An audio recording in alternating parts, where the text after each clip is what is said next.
Beberapa waktu lalu, seekor penyu bernama Lau ditemukan tersangkut di jaring ikan. Penyu malang itu kemudian diselamatkan dan dibawa ke rumah sakit hewan Pantai Merlin untuk diperiksa keadaannya. Setelah melakukan pemeriksaan, luka yang dialami penyu tersebut ternyata membuat sirip kiri depan dan sirip kanan belakangnya harus diamputasi oleh dokter hewan.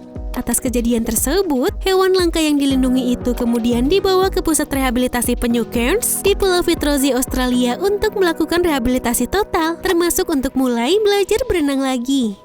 Setelah 5 tahun menjalani perawatan dan rehabilitasi intensif, Lau akhirnya bisa belajar bagaimana menjadikan ekornya sebagai kemudi saat berenang. Nah, ketika kondisinya sudah benar-benar pulih, Lau dilepaskan kembali ke laut di Cape York for North Queensland. Meski Lau diberikan kesempatan untuk berenang bebas lagi, butuh beberapa waktu bagi Lau untuk kembali terbiasa berenang di lautan. Perlu diketahui nih guys, kalau Lau adalah spesies penyu olive riddle yang terancam punah. Populasi penyu olive riddle ini benar-benar menurun karena aktivitas manusia yang memasang jala ikan dan seringkali menyebabkan penyu-penyu ini tersangkut dan tenggelam.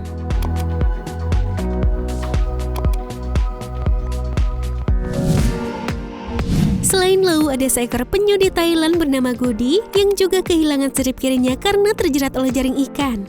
Kejadian tersebut membuatnya dibawa ke tempat penangkapan penyu untuk dirawat. Karena kehilangan salah satu siripnya, Goody sampai tidak bisa bergerak bahkan mengalami stres selama berada di penangkaran. Saat berada dalam penangkaran bersama dengan penyu lainnya yang terluka, Goody hanya bisa berenang dengan susah payah menggunakan satu sirip kanannya. Beruntung, otoritas lingkungan hidup Thailand dan para peneliti di Chulalongkorn University di Bangkok telah bekerja untuk mengembangkan protesis untuk penyu yang terluka mengikuti proyek serupa di Jepang dan Amerika Serikat. Setelah bertahun-tahun, akhirnya sekarang Goody bisa berenang dengan mudah lagi menggunakan sirip protestik yang diberikan oleh seorang dokter hewan bernama Nantarika Chansu. Ia mengatakan bahwa Goody beradaptasi dengan baik menggunakan sirip kiri barunya, bahkan membuat Goody berenang lebih lincah. Guys, entah apa yang terjadi sebelumnya, namun tiba-tiba saja ada seekor bayi anjing laut diterlantarkan di sebuah area parkir di California. Seorang warga yang melihatnya pun segera menelepon Redwood City Fire Department. Bayi anjing laut tersebut untuk sementara waktu dibawa ke kantor pemadam kebakaran dan diberi nama Santos. Selang beberapa waktu, tim penyelamat dan rehabilitasi mamalia laut dari The Marine Mammal Center datang untuk membawanya ke rumah sakit khusus hewan laut. Sesampainya di rumah sakit, para dokter dengan sigap langsung memeriksa kesehatan Santos. Dari hasil pemeriksaan, tubuh Santos dikatakan tergolong sehat. Meski begitu, ia tidak bisa langsung dilepas ke laut, kesehatannya pun dipantau secara intensif di rumah sakit tersebut.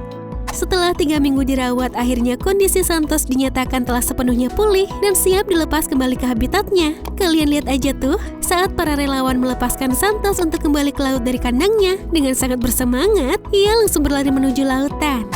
Untuk diketahui, Santos adalah anjing laut spesies Northern Full Seal atau Calorhinus ursinus. Umumnya, habitat spesies ini adalah di laut lepas yang jauh dari pesisir pantai dan pulau terpencil yang berbatu. Maka dari itu, besar kemungkinan ditemukannya Santos di daratan mungkin disebabkan oleh perubahan ekosistem laut yang turut berpengaruh pada ketersediaan makanan.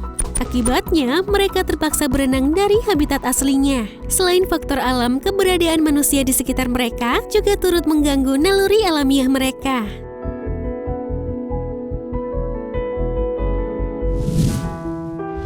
Jika pertama kali melihat lumba-lumba ini berenang, mungkin kita semua akan menyangka lumba-lumba ini sama seperti lumba-lumba lainnya. Namun lumba-lumba bernama Winter ini merupakan lumba-lumba pertama di dunia yang hidup dengan perangkat buatan manusia. Winter memiliki kisah hidup yang menyentuh hati setiap orang yang mendengarnya. Pada saat baru berusia 2 bulan, Winter harus kehilangan induknya. Belum lagi ia harus menerima nasib karena kehilangan ekornya karena terkena perangkap kepiting. Beberapa tahun lalu, Winter pertama kali ditemukan oleh seorang pria dalam keadaan terluka dan terkena suatu jebakan pada ekornya. Melihat hal tersebut, pria itu kemudian meminta bantuan dari pihak pantai untuk menolong Winter.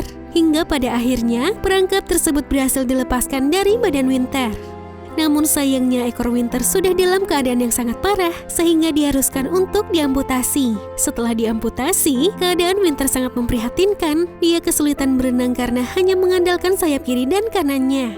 Beruntung, seorang spesialis prostetik membuatkan ekor pengganti untuk Winter yang terbuat dari bahan silikon. Winter yang kini hidup di Clearwater Marine Aquarium akhirnya dapat kembali berenang dengan lincah seperti sedia kala. Nah, itulah hewan-hewan cacat yang berhasil terselamatkan dan dilepaskan kembali ke habitatnya. Untuk itu, yuk kita jaga lingkungan dan jangan merusak habitat hewan agar hewan-hewan tersebut tidak terluka. Oh iya, jangan lupa untuk like, komen, subscribe, dan share ke teman-teman kalian ya. See you and have a nice day!